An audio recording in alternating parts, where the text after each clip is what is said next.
L'Union européenne a annoncé samedi dernier la mise en place d'un pont aérien humanitaire vers la ville de Goma, ici dans l'est de la République démocratique du Congo. Cette mesure intervient dans un contexte marqué par la détérioration de la situation humanitaire dans l'est de la RDC.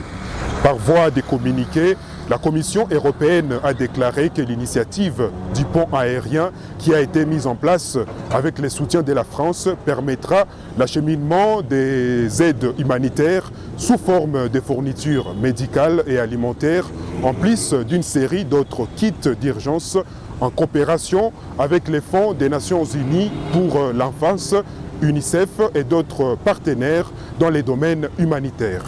Cette mesure est diversement appréciée par les Congolais vivant dans l'est du pays. Si certains apprécient et louent cette mesure, d'autres pensent qu'elle n'apportera pas de solution à la crise et demandent alors l'implication de l'Union européenne pour résoudre les conflits armés dans la région. Vous savez que la population du Nord Kivu, elle est à plus de 90%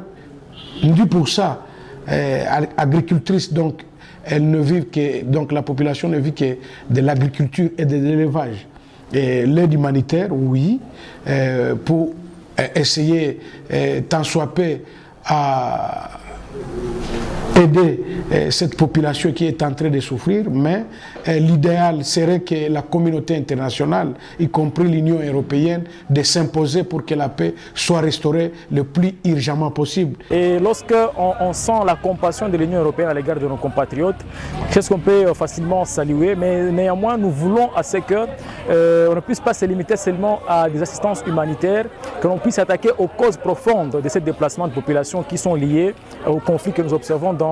la partie est du Congo, parce que l'Union européenne a la possibilité d'alourdir les sanctions qui ont été prises à l'égard de membres du M23, des animateurs de cette crise, mais également le pays qui les soutiennent de près ou de loin soit également sanctionné et les avoirs soient gelés par l'Union européenne. À part ce pont humanitaire qui sera bientôt mis en place, l'Union européenne a également débloqué plus de 47 millions d'euros afin de couvrir les besoins urgents de milliers de personnes déplacées. Zanem Netizaïdi pour VOA Afrique, Goma.